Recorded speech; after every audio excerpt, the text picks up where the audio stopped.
Hey guys, welcome back to the shop for another week of Saturday Night Special. So in this week's episode, what we're going to have is a light tool restoration on an Armstrong No. 41 planer and shaper tool. And this is a tool that I pulled out of the cabinet that was actually given to me by another viewer a while back, and I'm giving it to my friend Lance Balti. Lance recently got him a 16-inch G&E shaper, and I knew that he needed one of these tools to use in his shaper there, so I was trying to help him find one. Lo and behold, I actually had one in my cabinet there. So we pull it out. I want to take and do a modification on it to kind of make it function a little bit better, and then we're going to do a nice cleanup of the tool, do a little bit of the cold bluing on it, and we're going to grind up a proper Armstrong tool bit to put in there, and then we're going to take it down there to High Springs where Lance is at, and I'm going to give it to him, and we're going to actually put it to use. This past weekend, I actually took a trip down there to hang out with Lance for a couple days in his shop, helping him get the G&E back together and start making the first cuts on it there in his shop. So that's what we did. We put that tool to use, and then we also did a little bit of filming on some scraping. So that's going to be a couple of videos that's going to be coming out in the very near future, hanging out with Lance, and then we're going to be getting into some of the subject of the scraping there. So stay tuned for that. And we're also going to show some new tools and some viewer mail as well. All right.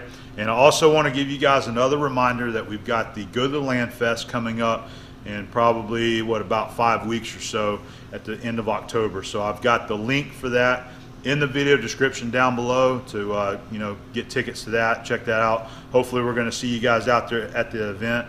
And the weekend after that, we're going to be in Meridian, Mississippi at the Soule Steam Festival. Abby and I, we're going to be there hanging out as well, so hopefully we're going to get to see you there. Again, information in the video descriptions down below. Okay?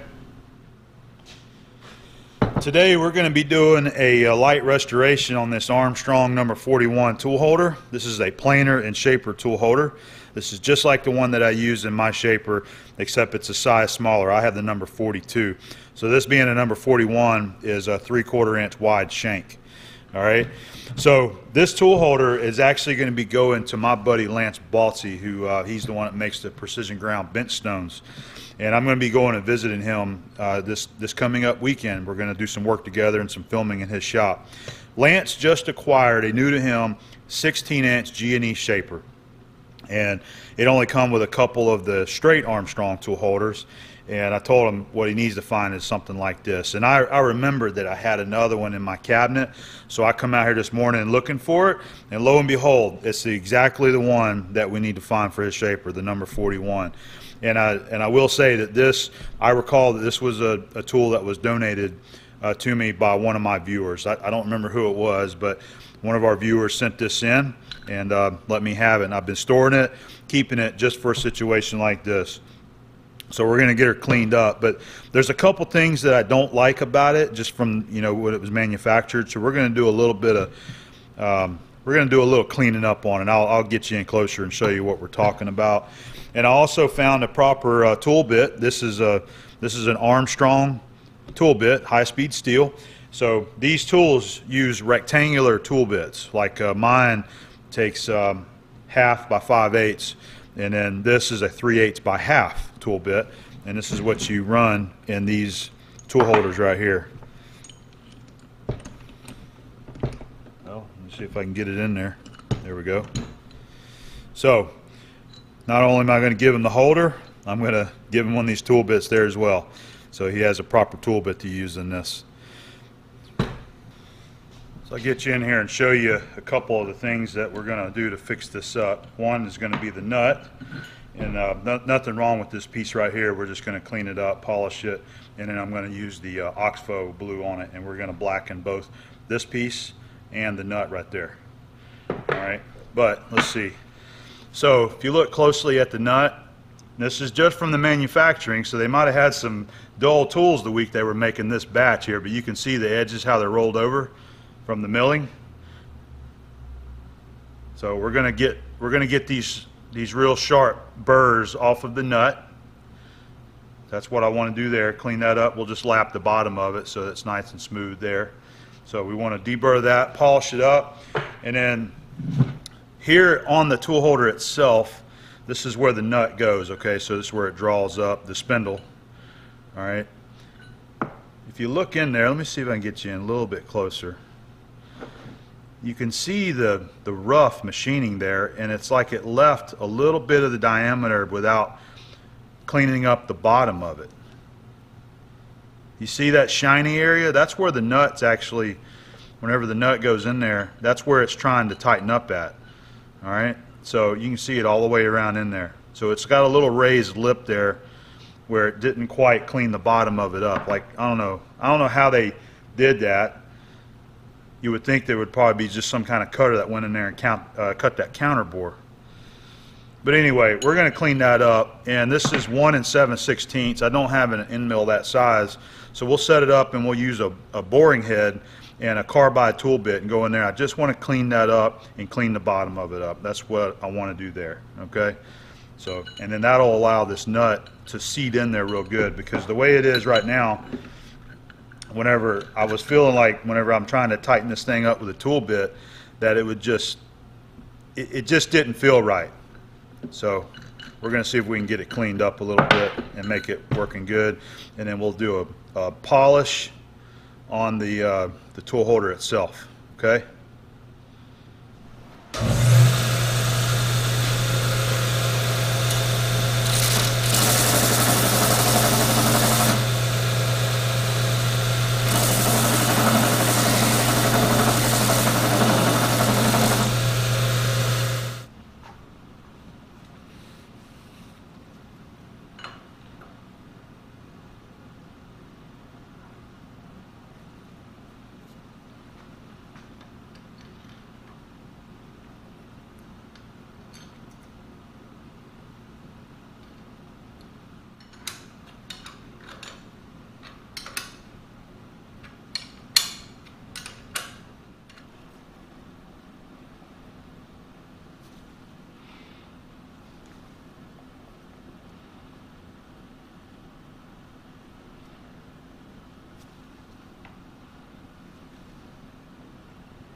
I'm moving the knee up, stop the feed, and just bringing it up by hand very slowly. And you can hear that little bit of chatter. That's why I'm running it so slow.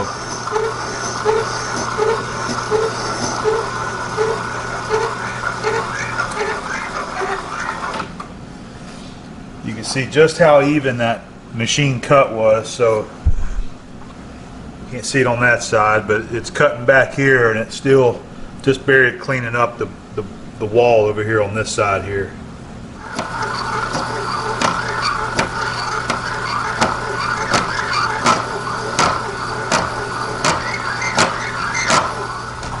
I backed off on the cut width, and we're just going to try to clean up half of it at a time. I put another clamp there to keep this from trying to move around. We're on pins on the other side, but I can see it really trying to work it and move it.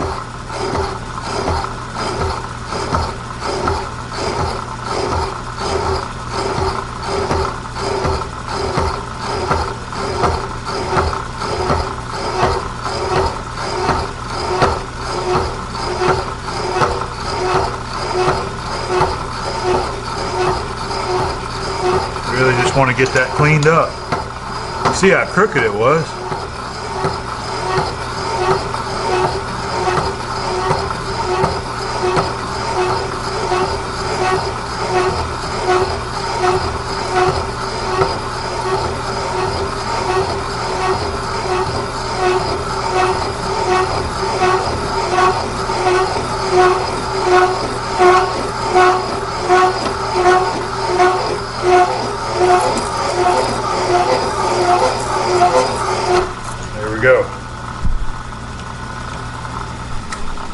keeping steady feed on it, trying to get it cleaned up as it's cutting. So we'll reset to the bore and go down there and clean the rest of it up again.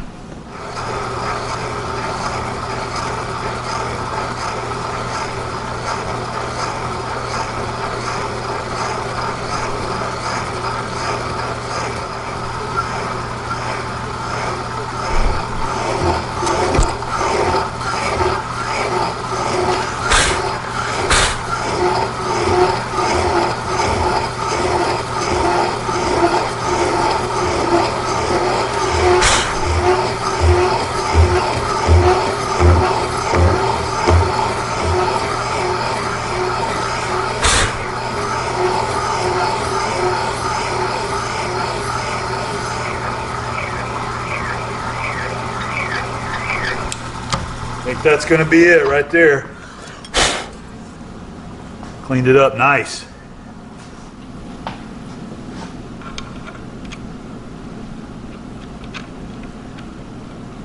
That should sit in there nice and flat now. We'll just do a lap on the bottom of that nut there.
Pieces are still nice and warm.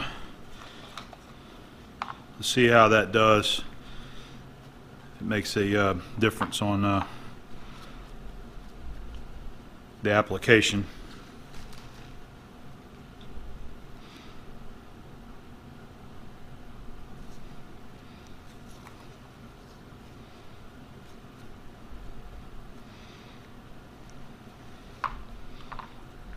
You can see it's warm.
Go back in for a second application while the part is still good and warm.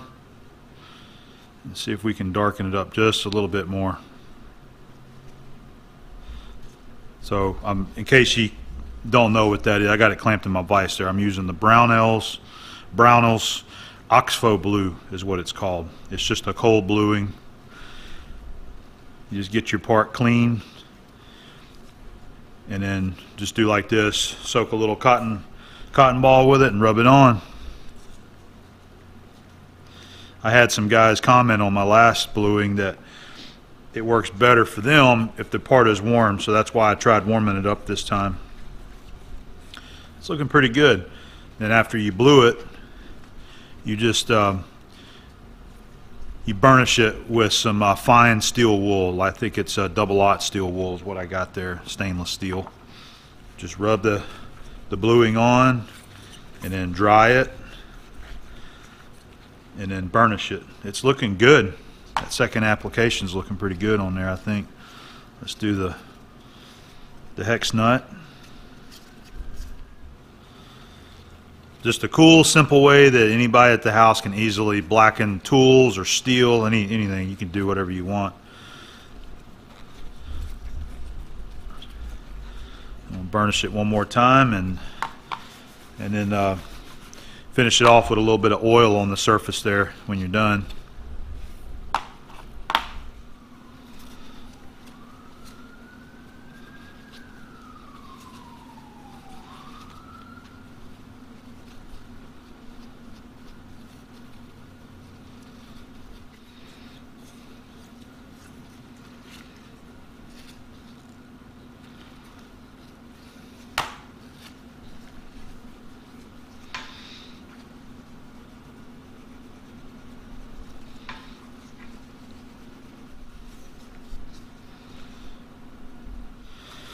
There's our polished up tool,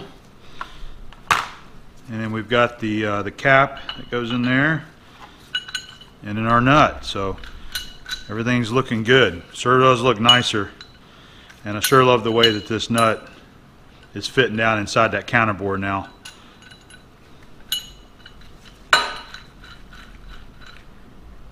So we're going to go ahead and just oil them down. And I was going to show you that there. So there's the Ox-pho blue that you can get right there. And then, so we're going to be using my my CRC SP300 to oil this stuff down, and it's a rust inhibitor. I got some still in this container from the last when I was doing the letter punches. And I was going to mention that I have made an Amazon affiliates page. It's actually like an Amazon storefront for under ABOM 79. So anything that I'm using that's sold on Amazon, such as this right here, this Brownell's Ox-pho blue, or the CRC rust inhibitors, all that stuff can be found on my storefront now. For those that's like looking for this kind of stuff, when you see it in video and you want to check it out yourself, maybe pick some up, there's a link in the video description below that's got the storefront there. You can go to it, and I've got just different pages in there, kind of categorize different things that I use, and I'm still trying to add things all the time. So as I'm using stuff and I'm remembering, I'm going in there and I'm actually adding to that storefront. So it's a good place where all the stuff that I'm using around here can be found over there on Amazon. Usually whenever you oil your parts down after you blew it, it really makes it pop and look good.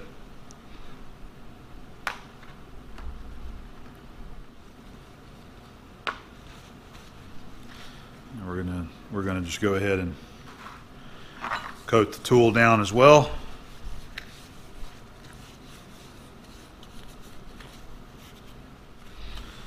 This is rust inhibitor, some good stuff.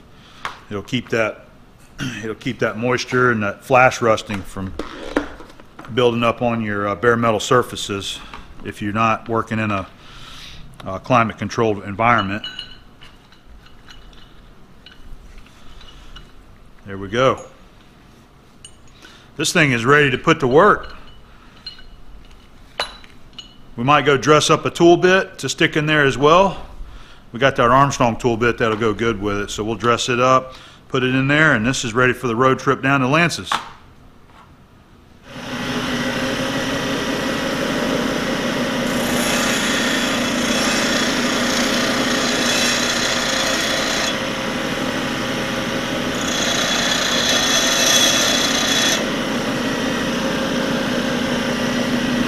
You can see this is one of those original Armstrong high-speed tool bits. This is the same exact tool bit that would have come in that tool holder if you would have bought that new. I think it's pretty neat. Still got the label stuck on it. We're going to just make a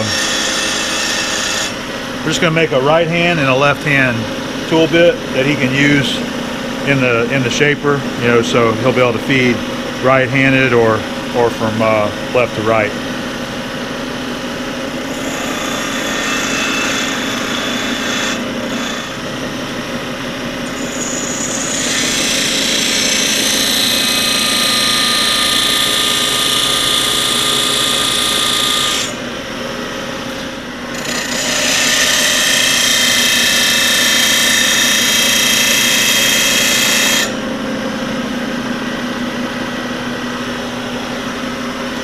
So that's creating your side relief under your cutting edge there. So we got a right hand side and then we got a left hand side.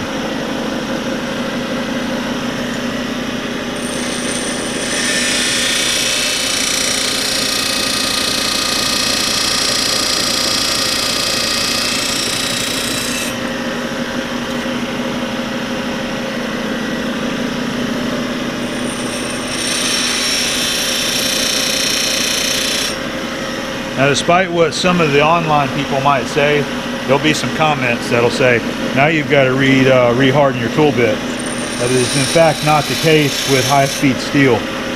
This has red hardness to it, and you can grind all day long and it's not going to soften this steel.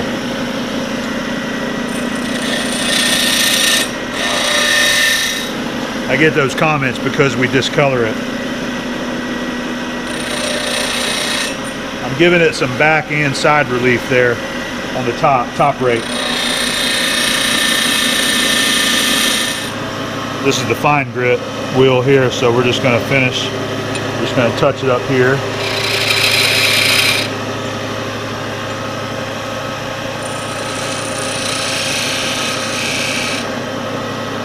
Get a nice smooth grind on all the edges.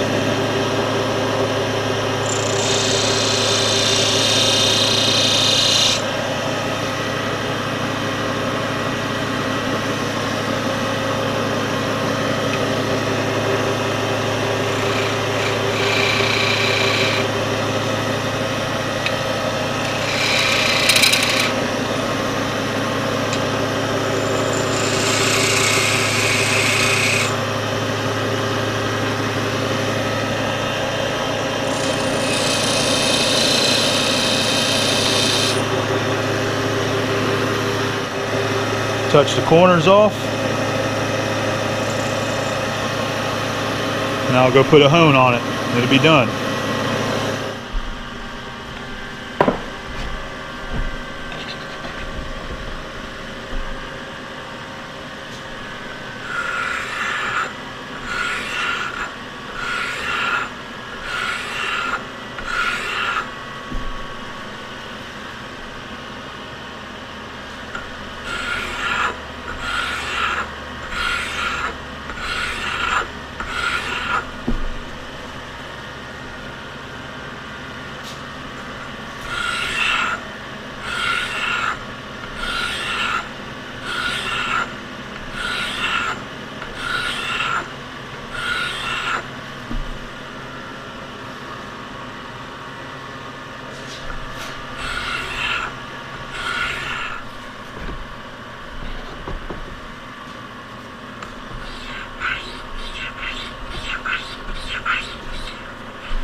All right, here we go. Here's our finished tool, restored, and then we've got our tool bit there as well. So let's go ahead and stick it in there, and